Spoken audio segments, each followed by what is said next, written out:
Anybody out there?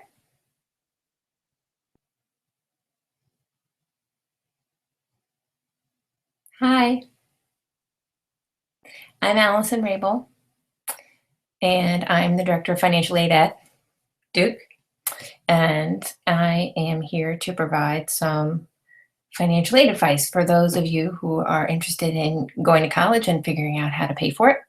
And what I'm hoping to do is, if you have any questions in the Q&A section, just type your questions in. I have a PowerPoint that I was going to share to make sure that I got through some really basic things that I think are really important. And but if you have questions along the way, I'll stop at certain points and get back to your questions and make sure that I can answer them. But otherwise, I know there may not be too many of us together on this view right now, but I'm hoping that, let's see.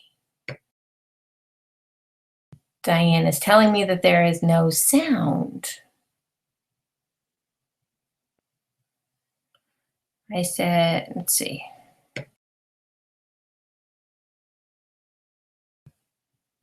Anything now?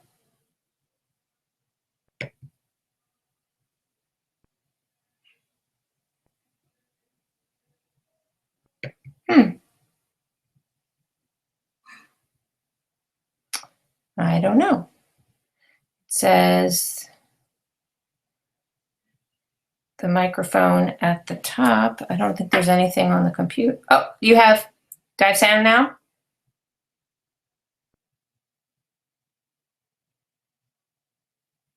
You can tell I'm not an expert at this. Yay, now they say they can hear me. Okay, good, cool.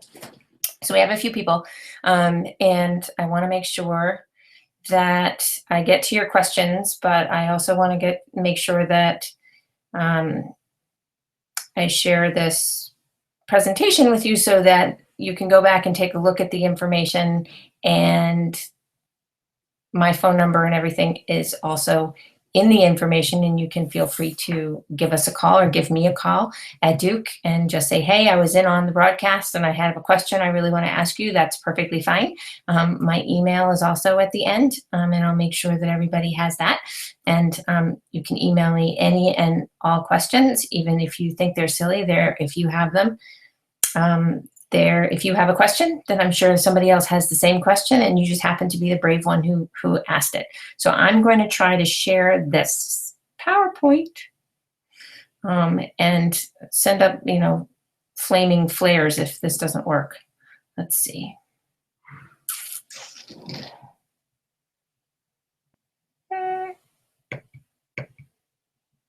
Let's see if this works. Oh, that's the end of it. How about from the beginning?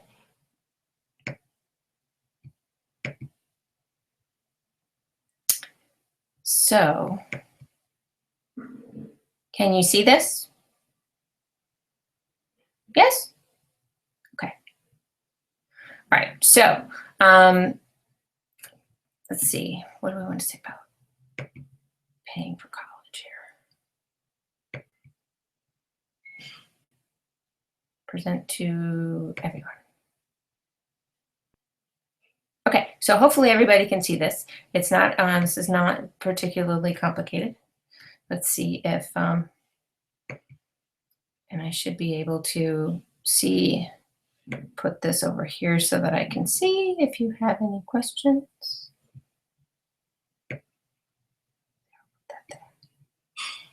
Okay, sorry, I'm technically a little challenged here. Okay, so the first thing we wanted to talk about, or we need to take a look at, is that that merit aid and grant aid, there are different types of aid, right? So and grant aid is free. So grant aid is money that you do not have to pay back. So generally there's two types of grant aid. There's merit aid and there's grant aid that's based on your family's income and assets. So merit aid is based on your grades. It's usually based on some kind of talent that you have. So it can be athletic aid, it can be academic talent, it can be musical talent, it can be anything that a school would like to pay you for, basically, and a scholarship is something that you don't have to pay back. So if you apply to a college that has merit grant aid, then you can be granted those dollars from them without having to pay them back for the talent that you have. So they're just paying you because they want you to be at their school and bring your good grades or your athletic talent or your musical talent or whatever talent they are interested in with you. And there isn't a financial component to that. So one way to get grant aid is to do well in school. So the first way to maximize your grant aid and to maximize your options for going to college is to maximize your academic achievement. And then the second part has nothing to an extent, nothing to do with your academic achievement. Need-based grant aid, if you're accepted to a school, and Duke is one of these schools, but there are many schools like us that have need-based grant aid, and that need-based grant aid is based entirely on your family's finances. So if you are admitted, you receive grant aid in order to help you to come to that institution. And so the school has its own aid, and the government, like Pell Grants, has aid that you can also take with you to an institution. So need-based grant aid is not based on your merit or your grades. It's just based on your financial need, right? So let's see. Once you are and the other types of aid, there are loans, and there is work study, and most schools will be able to offer you federal loans as well as work while you're at school, which is important. So even though we all would love to be able to go through school debt-free, it's better to take advantage of some of the low-cost federal loans, especially the subsidized ones, which means that they don't accrue any interest until long after you've graduated. And basically put your education on a bit of a layaway plan, because and pay for it through low-cost loans rather than either taking out high-cost private loans or not taking advantage of the education at all. So some of the loans, even though they can be intimidating, and we all know that we don't like to take them out, can be to your benefit in the long run, since the payments can be fairly small and very reasonable. Okay, so how do we get all this money? First, the way that we get the need-based grant aid money is to complete the application process, right? So, and I would suggest going to each school that you're interested in and sort of putting a spreadsheet together, or a list of the schools together with, in addition to their admission application deadline, put their financial aid application deadline, and put the forms that they need you to complete. So every school in the United States is going to ask you to fill out a FAFSA form. See that, www.fafsa.ed.gov. And that is the form that everybody has to fill out, whether you're applying to a 2-year college, a 4-year college, a state institution, or a private institution. Any of those schools they're all going to ask you to fill out a FAFSA form. So that's the first form that everybody's going to need to fill out. And that form tells the school how much federal aid you would be eligible for. So that federal aid would include, Pell Grants, it would include SEOG grant money, it would include eligibility for Stafford loans, and any other kind of federally subsidized loans, which means that loan is a lot cheaper than borrowing the money from a bank or taking a private loan. So the FAFSA form is the first form that you need to fill out, and it's not available until January, so you don't have to worry about filling it out yet. Most students have Social Security numbers. If you don't have a Social Security number, and you have an ITIN number, you can enter that. So that those are the two options when you're going through the FAFSA form for filling that out. I believe that if you do not have an ITIN number, and you don't have a Social Security number, that you cannot fill out the FAFSA form. And so students who do not have either one of those and would like to apply for need-based aid should contact the individual schools that they're interested in applying to and asking what the steps are at that school.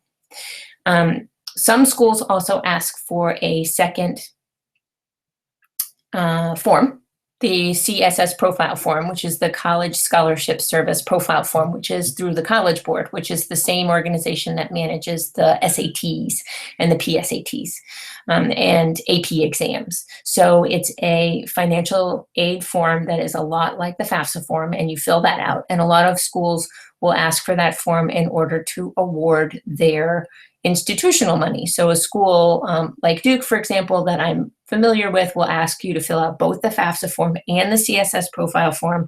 And then from the FAFSA form, we can understand what federal aid you would be eligible for. And on the profile form, we would tell you what aid from Duke, what grant dollars from Duke we would be able to award based on the information from the profile. So there are two financial forms that you can fill out, and they can both be filled out online. But they basically give the school information on two different sources of money. The easiest way to fill them out is to have your federal tax returns available, or your parents' federal tax returns available, along with the W-2 forms. And so it's easier to fill both of those forms out if you have the tax returns in front of you. If you have filed the tax returns for that year, you can, within at least 3 weeks ago. So let's say you were going into the FAFSA form and you were filling out the FAFSA form by Duke's deadline of March 1st, and you filed your taxes February 1st. You would be able to go into the FAFSA form and retrieve your tax information and pull it into the FAFSA form by clicking a few buttons, and then it would help to fill the form out for you. Same with the profile form. There'll be a way to pull the tax return information into the profile form so that it helps to pre-fill some of that information. But if you don't feel comfortable doing that, or you're not sure how it works, it's actually fairly straightforward once you get into the websites. But you can always type the information in, especially if you have the tax returns in front of you. So that would be the one piece that I would say you kind of need to have. If you don't file tax returns in the States, again, I would probably contact the school to see if they would like a different form of tax-related information, or if they would require a non-filer form. So if you have a list of your schools and the forms that they require and the deadlines for those forms, then I think that will, all of those deadlines might be around the same time, but slightly different. And so it can be very confusing, but shouldn't be too bad. All right, so next piece is meet the deadline, right? So the deadlines that I have here listed, November 15th and March 1st, are Duke's deadlines. But generally speaking, a lot of the deadlines that you will see for many schools are similar, but you should check out the schools that you're interested in and find out, if you are interested in applying early decision, what their early decision deadline is in order to be considered for financial aid. And for regular decision, many schools' regular decision application deadline is January 1st or 2nd, right? And then a few months later or 2 months later, the financial aid deadline comes up. But there can be some institutions that have rolling admissions and they have rolling financial aid. And so you want to make sure that your application gets in as early as possible and as soon as you can hand it in. But remember, you can't fill out the FAFSA form until January. That will change for, not for 16, 17, but for 17, 19, so for 2017, 2018, that deadline will change because the government is going to allow students to use information from 2 years ago on the FAFSA form. So the FAFSA form will start being available in October. But for this coming academic year, if you're applying now and you're going to hopefully start college next September, the deadlines are going to be somewhere around November 15th, and admission application deadlines will be January 1st, and financial aid applications will follow shortly thereafter. Okay, let's see. Okay, so I want to stop and see if there are any questions. And if anybody has anything that I've totally forgotten. So do you have any questions about Stafford loans? Do you have any questions about work study? Let's see. Not seeing too much. So I will say one thing about work study, which is work while you're at school. The work study forms the work study is always a good opportunity so that you always have a chance to work while you're at school. And it is often funded. There are often work study funds that are funded by the federal government, and there are also often work study funds that are funded by the institution. So if you're not federally eligible for work study funds, that doesn't mean that you can't necessarily work on campus if the institution has their own funds that it uses for the payroll. So just you need to be sure to ask your financial aid officer. And I think the most important thing too is if you're not sure and there's a school that you really want to go to, that you make a phone call and connect with a financial aid officer or counselor and get their best advice on ways to proceed, because the more information they have about your situation, the better they can help you. And sometimes a phone call can really, really help with that. All right, so let's see. The way financial aid works is actually fairly straightforward. There is a cost to each school, right? So the school costs a certain amount for all of your expenses. So for your tuition, your fees, your room, your board, there are expenses associated with each one of those costs, right? And you add all those costs together, and that's what we call cost of education. So, and sometimes that cost of education can really be intimidating when you look at it on a school's website. But what you have to realize is that cost of education does not mean that that's what you actually end up paying, right? That's the cost of the education for someone who's not going to receive any kind of financial aid. Right? So that's what somebody would have to pay for. They would have to pay for their room and their board, and they would have to pay their tuition and their fees, and they would have to pay to get to the school and go home for the winter break, and they would need to go home over Christmas, right? So they would have to pay all those things out of pocket. If you qualify for financial aid, then you're obviously paying less than that, right? Because the institution is going to help you pay for some of those costs. And the key here is how much is the school actually going to help, and how much can the school contribute. So the key here, and especially from that, I think for those of us at Duke and a lot of four-year private institutions, one of our real frustrations is that students don't think that they can actually afford to come to an institution like Duke because the cost is so high. But the reality is that for students who have very high financial need, so the family's income is moderate and their need for financial aid is very high, those students receive a significant amount of financial aid. And the cost at Duke can actually be less than the cost at, say, UNC or one of the state schools, because of the level of aid that the private institution is able to include. So, what I would encourage you to do is to talk to your counselor at school, or talk to the admissions counselor at the school that you really want to go to. And if it's a school that you think is too expensive for you, then you need to find out about how the financial aid works, so that you don't eliminate yourself from consideration. Because if they're willing to give you the money to go to that institution, it would really be a shame to miss out on that opportunity to apply and get admitted to that school and realize, oh, maybe I really could have gone, when you made the decision not to apply because you didn't think that you could afford it. So it's really important.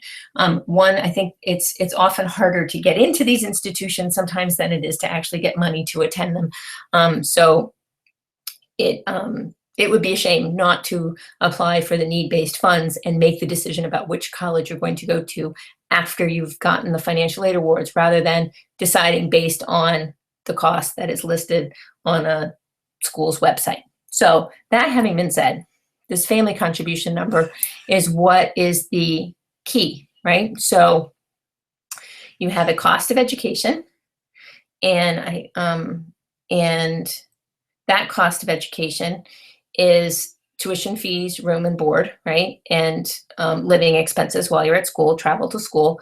And from that cost of education, we subtract the parent contribution number. And the parent contribution number is the number that has been calculated by either the FAFSA form or the profile form.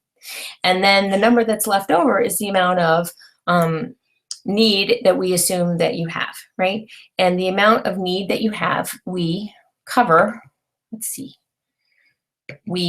schools in general cover with either a student loan, with a work-study job, and then with grant aid. So these are the three sources of funding that a school can provide to a student in order to help decrease the total cost. So we have the total cost of education minus the parent contribution number, and then what's left, the number that's left over, we hope the school can help you fill and complete that with either a small student loan, a work-study job for a few $1,000s over the semester or over the year, and then the grant aid to cover it.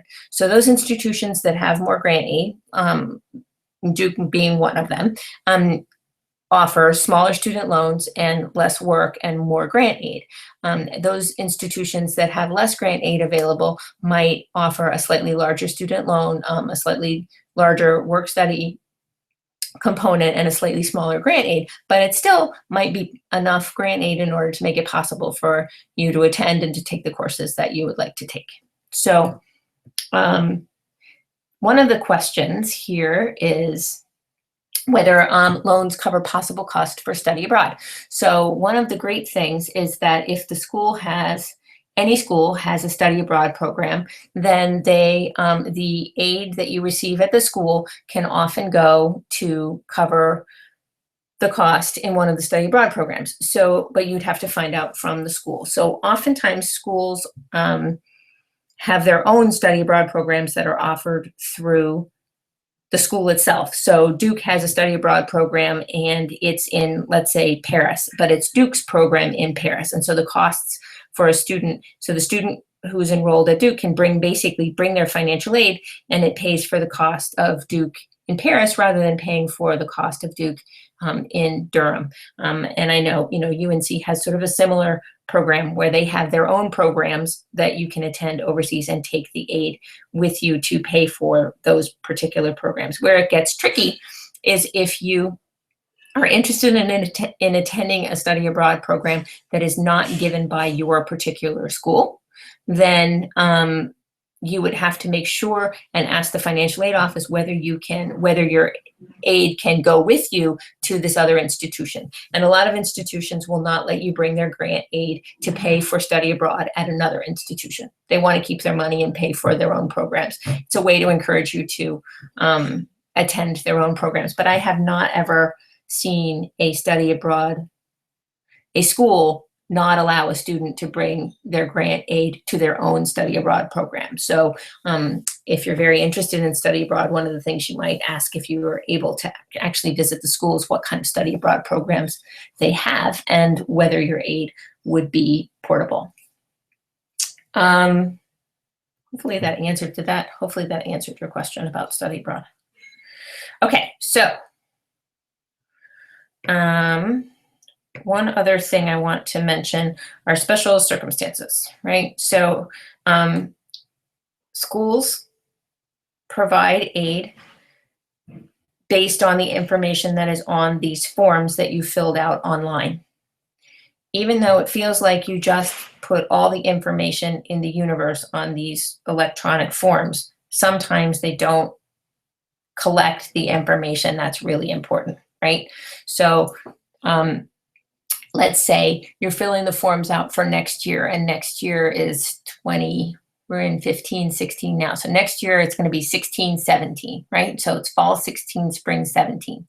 And let's say in 2016, your parent loses, or in 2015, your parent has lost a job and hasn't gotten a job back yet. So the financial information that you're putting in from the tax returns is not really reflective of the financial circumstances that your family is really facing. That doesn't mean you shouldn't hand in the electronic forms. You still need to hand in the FAFSA form, and you still need to hand the profile form in using the tax returns that you have that are available, right? Regardless of whether you have that kind of income in 2016 or not. And then you need to contact each school that you're applying to and send them a letter or send them an email explaining what your circumstances are and what the financial circumstances really are, and see whether they can make a special consideration based on the change in the financial circumstances that your family is facing. So some of the things that that are listed on the screen, if there's a divorce in the family, if a business is having a particularly bad year, if a family member has lost a job, other situations, if relatives have come to live with you, and so that your family is having to support many more people than they had to support before, or if you're helping to support relatives overseas, all of those are situations that are not, the information is not collected on the financial aid forms in a way that I think would be very useful, but you need to make sure and that each financial aid office receives that information. So my suggestion would be to write a letter, sort of say, dear financial aid office, this is what the situation is, and make sure that that information is included in every financial aid application that you submit, even if you have to fax it to the financial aid office to be included in your financial aid file, so that when they're reading your financial aid file after you've been admitted, they're able to take those into consideration or give you a call and find out more information about the circumstances so that they can make a better award. It's always better to err on the side of more information than not. The more a financial aid office knows about your real financial circumstances, the better off they're going to be. And if they are asking for information and you don't have that information, you need to call and find out what you need to do. Because ignoring by saying I don't have that information, sometimes they can waive it, but also sometimes they don't waive it and they need other information instead when they realize that you don't have what they're asking for. So if you don't have what a financial aid office is asking for, don't assume that they don't need it or that the requirement will go away. You still need to contact the offices. So for example, if you have, if your parents no longer live together and you have one parent you haven't seen in a very, very long time and you know will not be contributing to your college costs, some schools will ask for information from both parents. If information from the second parent is not available, don't assume that the school will automatically waive that information just because you don't have it.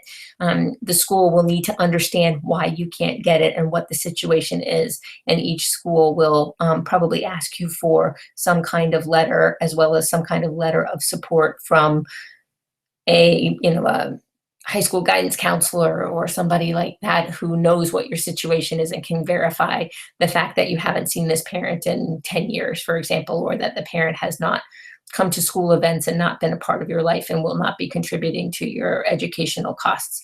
But assuming that the school will waive the information from the second parent is not a good assumption. You have to make sure that if they're asking for information from both parents, if you're not able to provide that you call the school and find out exactly what needs to happen in order for that second parent's information to be either waived or disregarded one way or the other.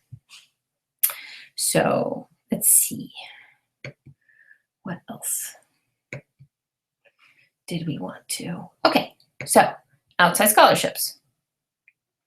Outside scholarships are always, did I say always, to your advantage, right? So if we have any high school juniors or sophomores who are looking at this. It's not too late if you're a senior, but as sophomores and juniors, you can start taking a look now at some of the online sites for any kind of outside scholarship that you could bring with you to any college that you got into.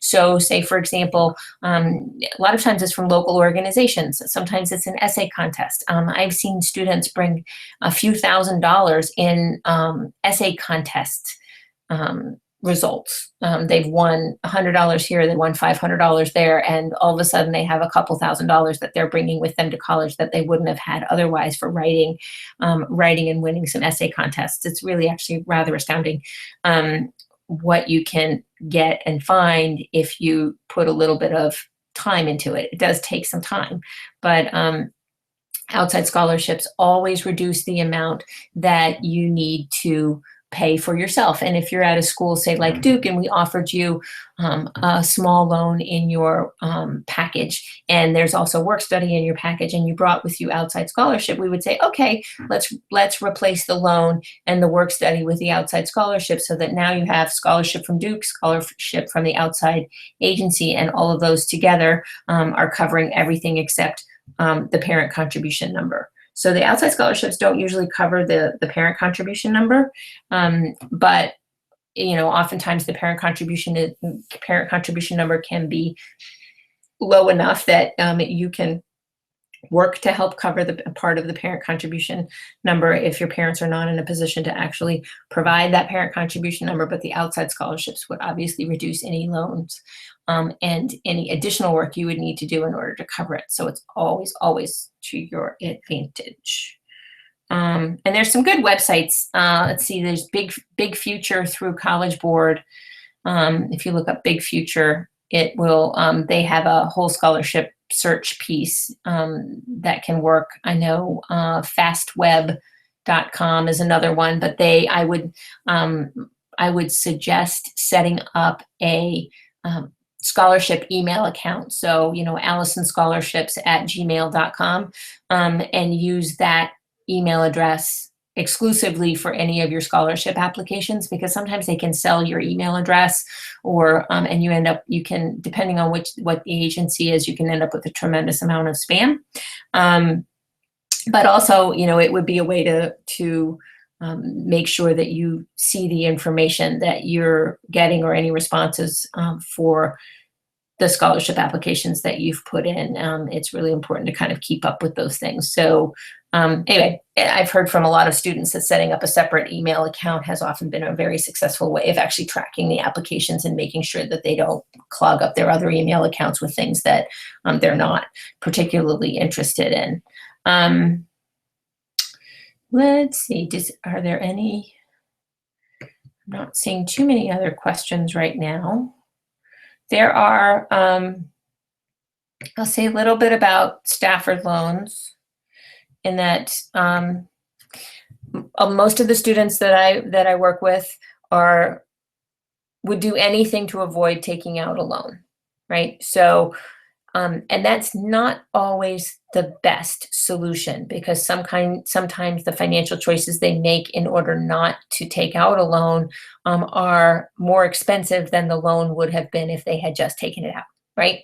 So, for example, there is sometimes bookstores have, like the bookstore at your institution where you decide to go to college has a computer buying program where you can pay for the computer over 2 or 3 years, and they charge your account a certain amount every month. And that amount seems manageable, right? You can handle that payment of $20 or $30 a month, and it's over 2 or 3 years. But in reality, the interest that you're actually being charged is somewhere between 15 and 16% on that. So and you're paying it out over 3 years, rather than taking out a Stafford loan, paying for the computer up front with the Stafford loan, not accruing a dime worth of interest over the course of the Stafford loan, and then paying the Stafford loan off in the same increments of $20 or $30 when you graduate, but actually end up paying about 3% on them for that computer, rather than having paid 15% while you're there. So some of the programs that are available are not necessarily, even though they feel like payment plans, oftentimes they can be charging a lot of interest. So it's really important to kind of maximize the use of the loans to not, I don't mean maximize taking out as many loans as possible. I mean using those loans judiciously so you can get the things and buy the things that you need for school, like a computer or the books or the supplies that you need, or be able to go home during the winter break. Those kinds of things are really important, and financing some of those with moderate amounts of student loans can actually be more economical, certainly more economical than putting anything on a credit card, and can be much more economical than some of the payment plans that are actually out there. So I want to make sure that that if you're offered a loan in your financial aid package from the institution where you're admitted, that you don't automatically say, I'm never doing that. Look into the loan program, talk to them about the loan program. And if you're not going to take the loan, you need to have a plan on how to make up the difference. Like, how are you going, if they offered, say, a $3,000 loan in your financial aid package and you decide not to take it, you're probably going to need that $3,000 in order to be able to make it financially through that year. So what are your plans for making up that difference? If there are no other plans for making up that difference and the only choice is to turn down the school, it might really be worth considering taking out the loan and talking to your parents about the possibility of taking out that loan, because it can be too, in the long run, it can cost you very little and be very much to your advantage. So you don't want to make a short-term decision that will affect your long-term results. What you really want to do is to make sure that you take out a moderate amount of loans if you need it, from in good loan programs like the Stafford Loan Program, and not in private loan programs if you can avoid them. So don't walk into your bank and say, I need a loan for school. All of the Stafford loans go through the school that you decide to enroll in. You should not have to walk into a bank or to any lender and say, I need money for school. You should go to your school. Wherever you're enrolled is the school that should be helping you to manage the loan application process for the educational loans through the federal government. The last little piece, I think, yeah, so these are some of the websites. So if this is going to be shared later on, if some of the websites that I talked about before for outside scholarships, that's Duke's financial aid website, and you can find my information there, and our phone number and my phone number. College Board has a lot of information, and if you have a login for AP exams or for your SATs, which you should probably have already, then you can log in there and get quite a bit of information about financial aid and about how to search for colleges. Same with Big Future, which is also through College Board. The FAFSA form is the form that you'll need to fill out no matter what after January 1st in order to be eligible for any federal aid, as well as loans that you would be you might need in order to be able to go. And CFNC is the North Carolina organization that helps students go to college, and they have a lot of really good information about, there's a North Carolina need-based scholarship that families can qualify for. So that's a really terrific program that, and you can take to any school in North Carolina, private school or public school. So take a look at CFNC. They also have a lot of information on all the colleges in the state, so that, if you're not quite sure what college you want to apply to, and I just want to go to college, they have a lot of good information on colleges and what each college offers and where those colleges are located, and how one would go about applying for aid at those institutions. I think that was about all I wanted to cover. Okay, oh yeah, so good. So there's all my information. I thought I had it on a slide. This is my information. So that's my name. I'm the Director of Financial Aid. That's my phone number. If you call and ask for me, you will get me. I may have to call you back, or if you email me at that FinAid email address, the front desk will forward your email to me, and I will be sure to get back to you. Let's see. Are there any other questions? I don't know if I need to keep there I am. So I don't know if there are any other questions that people have, whether there are things that I didn't touch on that might be useful. If there are, type in your questions and I'll be sure to try and answer them before we go. Otherwise, I think this broadcast will be available a bit later and also on the Tomorrow Funds website so that you can pull it up at any point and get the PowerPoint, or you can email me and I can send it to you so that you have that information and you can bring it with you. But I think the most important thing is that you apply to go to college and that you understand that the financial aid is available in order for you to go to those colleges, and it's an intimidating process. But if you can get in and be admitted to the colleges, they have ways of, all of us have ways of finding out how we can make sure that you can pay for it, right? So our goal is not to let you in and then to say, sorry, you can't come because you can't pay for it. Our goal is to let you in and make sure that we find a way that you can pay for it with some of our help, some of your own help, and make sure that you can go to the place that you would like to go to. So take a look at the colleges that you're interested in. Take a look at the colleges inside the state, outside of the state, see how far you're willing to go.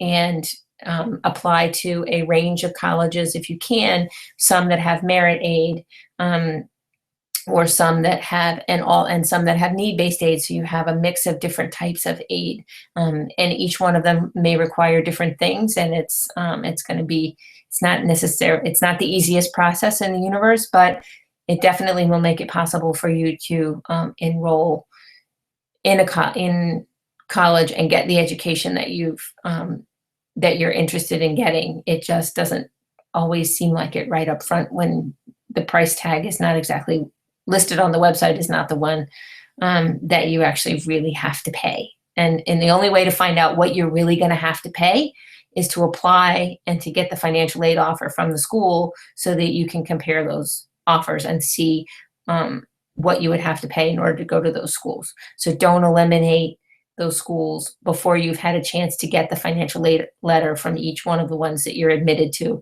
And then you can make a reasonable and logical decision about which one you can really afford to go to. Don't assume that you can't afford to go to college, because I would bet that most of the students who can get in, that's the harder part of it. Getting the money is actually less difficult than being admitted. So get the applications in on time, ask for waivers on your application fees. You can get waivers on the profile fees. If there's a fee for any of these services that you have to apply for, say any application that you have to hand in, any financial application you have to hand in, if there's any kind of fee that's associated with it, you can always call the school and get a waiver form. So if they have them and they're available, it's worth a phone call and save yourself the $70, the $70 for the application fee. Let's see, someone just asked if someone can appeal their financial aid award. Yes, you can always appeal your financial aid award. If you know that you're not in a position to afford the family contribution that the school has actually calculated, I would call the school. I would find out what the appeal process is and what you would need to provide to them, and then go from there. But there's always an appeal process, because there's no way that every school can know what your real financial situation is. We're sort of taking our best guess at what we think that you can afford and you can manage. And so if we've gotten it completely wrong and there's no way, but this is the school that you would really, really like to go to, then you definitely should give the school a call and find out what their appeal process is and what you would have to submit in order to appeal it. And there's always another way to get at it. So, okay. So hopefully we're in good shape, and hopefully now you know everything you needed to know. I know it's a lot of information, but it's not any harder than the application process. So like I said, concentrate on getting the admission application in, and then you can attack the financial aid process after your admission. Wrong, and there's no way, but this is the school that you would really, really like to go to, then you definitely should give the school a call and find out what their appeal process is and what you would have to submit in order to appeal it. And there's always another way to get at it. So, okay. So hopefully we're in good shape, and hopefully now you know everything you needed to know. I know it's a lot of information, but it's not any harder than the application process. So like I said, concentrate on getting the admission application in, and then you can attack the financial aid process after your admission application is done. But just be sure to apply to the school that you want to go to, not to the school that you think you can afford. And I think that's really the key.